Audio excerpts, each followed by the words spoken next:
Perangi pandemi COVID-19, pulihkan ekonomi nasional. Keduanya menjadi fokus utama pemerintah. Kali ini harapan datang kepada para pekerja tanah air.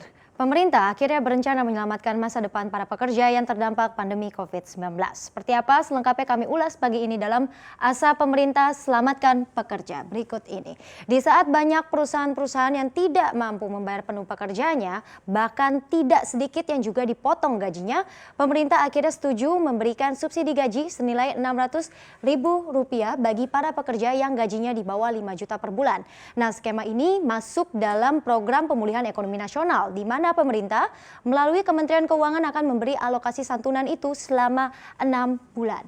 Nah, rencana ini sudah masuk ke dalam tahap finalisasi dan pemerintah juga turut menyiapkan tambahan bantuan lainnya seperti di sini kita lihat ada voucher makanan dan juga untuk membantu sektor pariwisata. Nah, sebenarnya subsidi upah bagi para pekerja seperti ini sudah lebih dulu dilakukan oleh beberapa negara. Kita akan lihat di slide berikutnya. Misalnya di sini juga ada Singapura, di mana pemerintah Singapura telah memberikan subsidi gaji bagi karyawan lokal yang bekerja di perusahaan terdampak COVID-19. Sementara untuk para pekerja asing, pemerintah Singapura menghapus pajak bagi mereka di bulan April. Nah, skema ini disebut dengan Job Support Scheme. Jadi di mana itu ada bantuan dana sekitar 75% dari gaji rata-rata, yaitu sebesar 4.600 Singapura dolar yang dibayarkan bagi masing-masing lebih dari 1,9 juta karyawan tetap warga Singapura.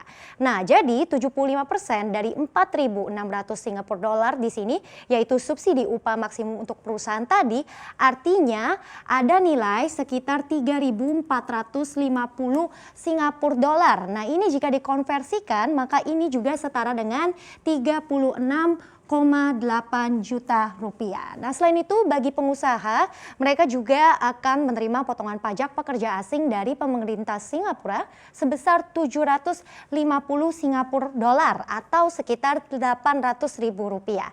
Nah, ini berlaku bagi setiap izin kerja atau pemegang espas berdasarkan pungutan sebelumnya yang dibayarkan pada tahun ini. Meski Singapura sudah resmi terjerumus dalam jurang resesi akibat pandemi COVID-19 dan juga aturan circuit breaker-nya, pemerintah Singapura berupaya mengalihkan sumber daya kembali ke perusahaan agar mereka pun dapat mendukung para pekerja baik itu dari lokal dan juga untuk pekerja asingnya. Nah, selanjutnya kita akan beralih ke negeri Paman Sam, Amerika Serikat. Presiden Donald Trump pada bulan Maret lalu memang sudah resmi menekan RUU paket stimulus untuk memulihkan ekonomi negeri adidaya akibat pandemi COVID-19.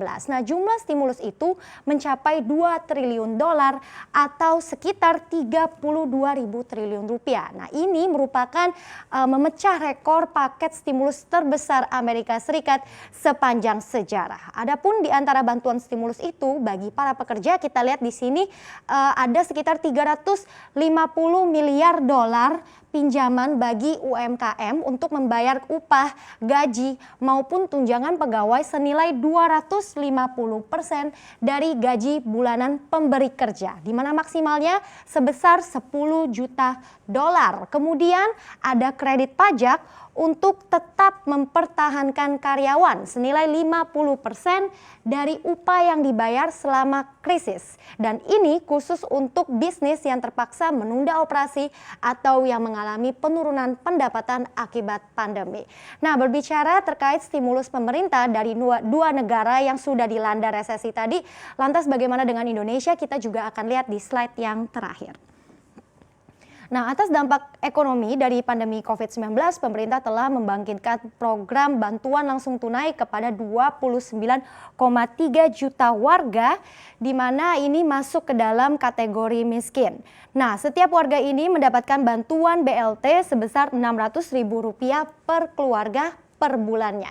Nah, bantuan ini disalurkan selama 3 bulan berturut-turut dan dibagikan langsung ke rumah tangga. Nah, memang selain kondisi ekonomi yang sedang susah, kemudian pengangguran dan kemiskinan di mana-mana, dan tentunya negara pun juga harus tetap menjamin kehidupan layak bagi kemanusiaan. Maka itu BLT sangatlah penting. Di sisi lain, mengapa BLT ini sangat penting? Karena pertumbuhan ekonomi Indonesia hampir 60%-nya ditopang oleh sektor konsumsi. Maka itu BLT dinilai menjadi malaikat penyelamat yang efektif untuk mengungkit perekonomian Indonesia.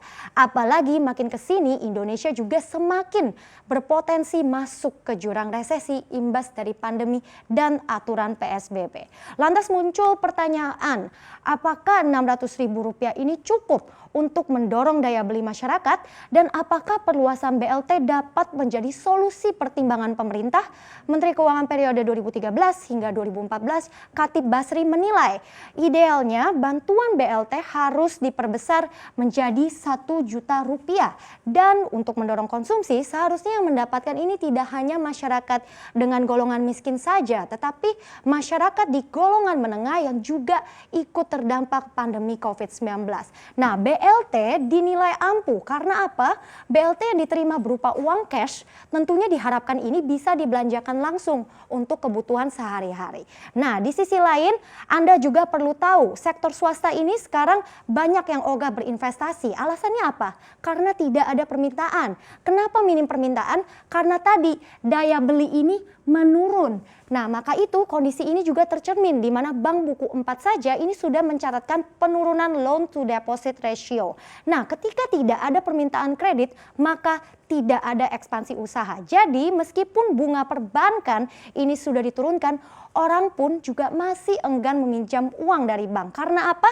Ya karena tadi tidak ada konsumsi yang menjadi motor penggerak usaha. Kesimpulannya di sini adalah menurut Khatib Basri, hal pertama yang harus dilakukan pemerintah adalah mengembalikan permintaan pasar. Dan satu-satunya yang mempunyai instrumen dan kemampuan itu hanyalah pemerintah.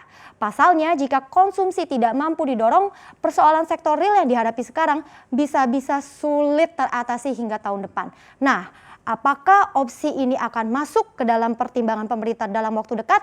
Kita nantikan bersama.